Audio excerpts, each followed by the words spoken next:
Frustrated, kind of disappointed. I can start with the positives. I thought those kids fought and played, till the end. That's a very quality opponent. That's one of the better defenses I've gone up against in a long time. And you look at just where they've been in their program and, how they've built it and are a very decent team coming off of a Sugar Bowl appearance 2 years ago. They're still a quality team, very experienced team. But I'm proud of our kids. I thought they fought extremely hard. We had positions to end up winning this game. You look at where the defense was. I thought the defense played very well. They played a lot of snaps. We really had only about 8 defensive linemen for this game due to some injuries and some COVID protocols, and I was proud of them. They fought to the end. That's a good running back, and that's a dominant O-line, and I thought we put them in some pretty tough situations and scenarios at times. And offensively, I thought that how they played the game was how I expected it to go. In that game, you got to get the run game going. They played a too high shell the entire time. They contested any RPO that was simple on the perimeter, which we knew was kind of get in how they're going to play us. Got a lot of credit for Coach Ron Roberts and Coach Aranda and how they played on defense. Everything was contested, and I know we went through a bunch of injuries up front, and we had about 3 starters out, and sometimes at one point we had 4 out, and it's part of it. But we still competed.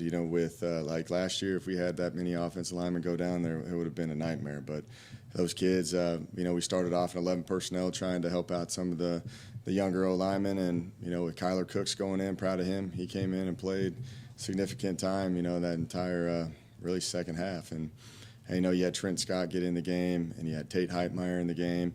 Jaden Smith started at left tackle. You had a new center. So just how many people we played up front, I was just proud of how we at least figured something out at the end, how they fought till the end. And G was running the ball well at the end, and we just ran out of time with it. But offensively, that's on the offense for this game. And we got to find a way to run the ball into a manageable box at times, and we're going to. I do think we got a good team in that locker room, a team that's going to fight and play. And the challenge is to always continue to get better every single day and play your best ball at the end. And we got to come back tomorrow and get to work, and go make a run at it and go play FIU in Miami on Saturday. So I'll open up questions.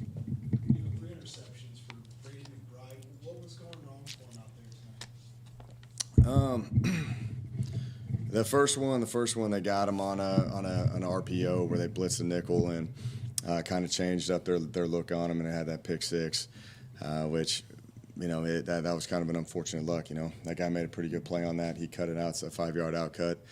Brady was in the right read. He just probably had to get it out a little bit farther, kind of underthrew it just a bit. And you get to the second one, it's a scramble drill. At that point in the game, we're trying to make something of it. We're having a little bit of some protection issues, because, they knew that we were struggling running the ball, so they could tee off on us a little bit. And I thought he did a really good job at extending plays, and on that scramble drill right there, I saw what he saw, and the guy came back and made a good play on him, And then the last interception, I told him to throw as far as he can on that one because it was, I think, 3rd down and 20 almost, so we treated that like a punt. So that was probably better than a punt, to be honest with you, how that ended up. But, we can't put ourselves in those situations. We had too many penalties, too many Brady's got to take care of the ball a little bit better, but we got to help him out. In that situation, they're rushing 4 and they're dropping 7 and they're matching everything up. And I thought he made a lot of great plays with his feet at times. If there's a lot of our success was him scrambling, and he's the one guy that I got in that quarterback room that can make plays with his feet, because I knew that the protection was going to be very dicey with the offensive line that we had to put out there. I thought Coach Turner did a really good job. We had to scratch our game plan strictly on what these kids are going to be, put them in the best position. Sometimes when you have athletic offensive linemen, you can get angles on them and pull and do all that. We had to get out of our game because we had so many rookies in the game at one point at the end of the game. So that's kind of where that went with the whole scrambling, the thought process of what was going on. That's why I went in 10 personnel really the last few drives, just to spread it out and let Brady do his thing, because that was the only thing at that point to help us out. When we were at 11 personnel, we were getting choked out in the run. We weren't getting any pop with the run. We couldn't get in a rhythm because our runs were hitting about, if we did hit a run about 4 or 5 yards, then we end up hitting about a negative play, and now you're at 3rd and 7 again, So it's like it was tough to end up calling consecutive run plays into a defense that's taking away the pass, and we knew that they were going to do that because they got a talented defensive front. They got a lot of seniors in the game. They kept blitzing 8 off the edge just to cause havoc at times. And kind of mix and match some things up, and they kept it pretty simple on their end because they knew that they can get after us a little bit up front based off of us hurting. I think when they recognized when we had some O-linemen out of the game, they just started pacing it up and letting those guys get after it a little bit. Jake, is it encouraging to you and the coaching staff that you guys can have a game where you go a pretty extended length of time without doing much on offense? You're giving up a few big plays here and there on defense, but yet you luck up with 2 minutes to go. You guys are trying an onside kick to try to tie the game. Yeah, there's a ton of positives that you can get out of that. That's a quality team, it's a Power 5 team, and if you look at the size of the profile of who they are and what they've done, that's a quality opponent. But I truly believe our kids think that they can beat anybody. They're down because they believe that they can win that game, and when you win games like that, you have to play complementary football, and if one side's not really raising up to their standard, that other one's got to raise theirs even higher. And I thought the defense played extremely well today. They played too many snaps. Well, it wasn't really many snaps. They were just on the field the entire game because the offense kept 3 and out, and we were putting in some bad situations because we just couldn't get anything going with the underneath stuff. So we tried screening them. We tried running the ball, 10 personnel, 11 personnel. We were in 12 personnel, and tried to do multiple things just to see what could hit in the run game. But overall, you got to be pleased that we can at least be in that game, with a quality opponent at the end. You're disappointed as a university and a program on just how it ended because, we feel like we left a lot of football out there. You mentioned Dalton Cooper going down, and you were without Russell Baker, who started out since 2 starters right off. And Eddie.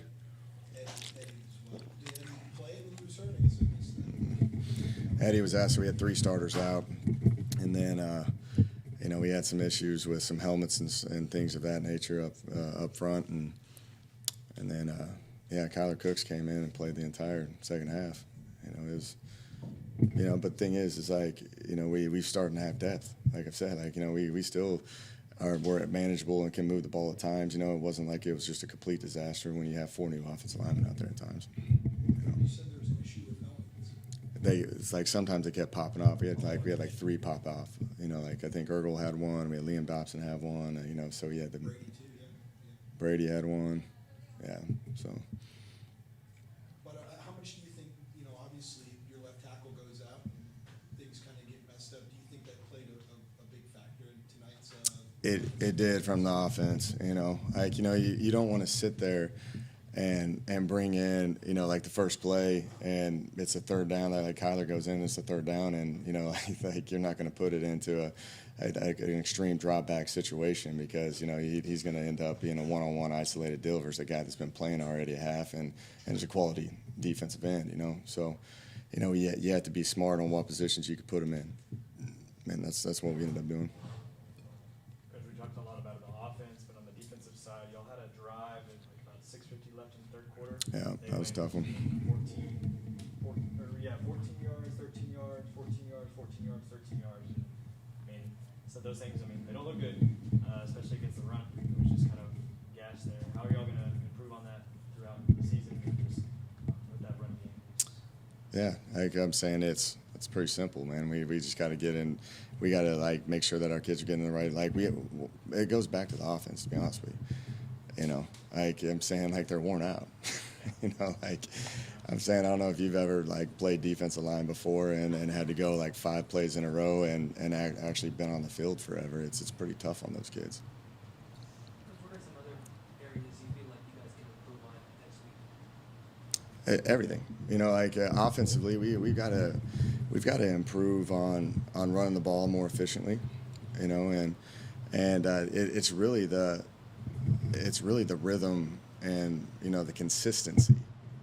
You know, like we were going forward and going backwards and going forward, and then all of a sudden we're moving forward, and then like the way we were moving the ball at times is we were getting PIs or a personal foul, you know, like a late hit on the quarterback, you know, and like it's just, and then we get a rhythm going, and then we don't, you know, it's like the consistency of what we're doing has to increase, you know, and that goes down to the little things. We had a few holding penalties, and you know, we can't afford to do that. We can't be playing behind the chains against a defense like that, you know, like.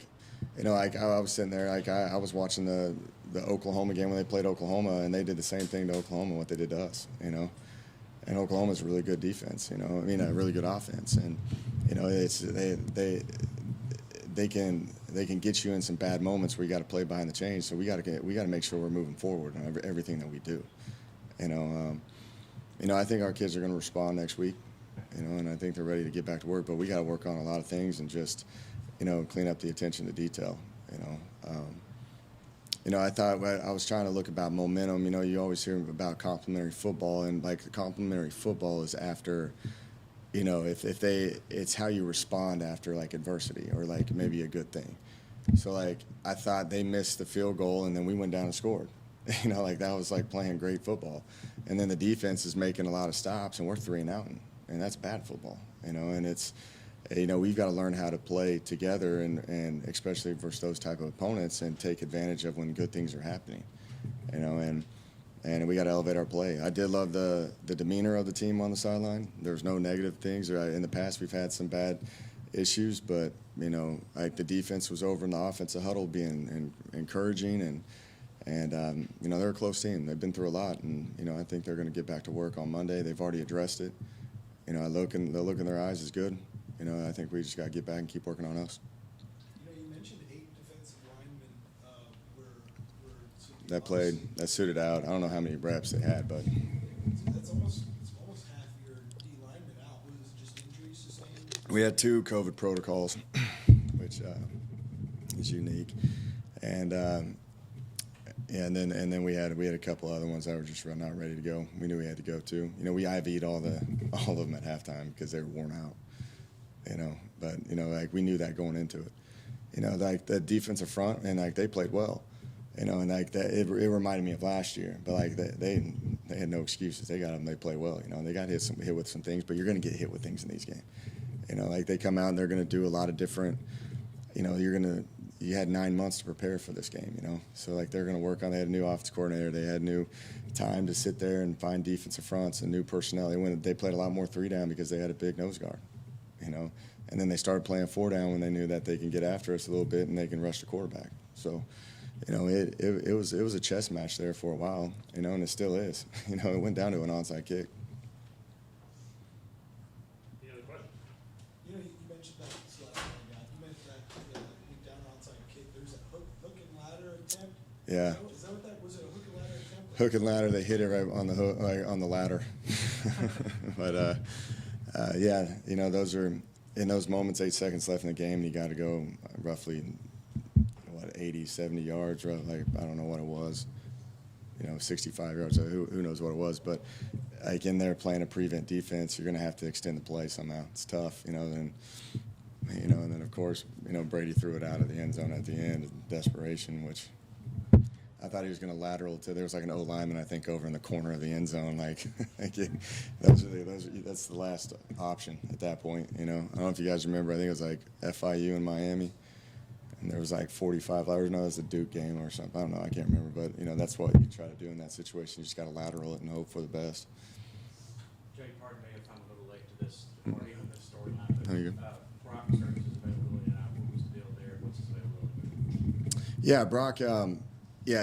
Brock had been injured really the majority of fall camp, you know, and he's just getting back healthy this week, and you know, Twyford had an extremely great fall camp, so he was deserving to get in, and you know, yeah, he started off with Calvin and Twyford, and then you end up with Jeet, and he ended up being the hot hand at the end, so you just got to stick with it, you know.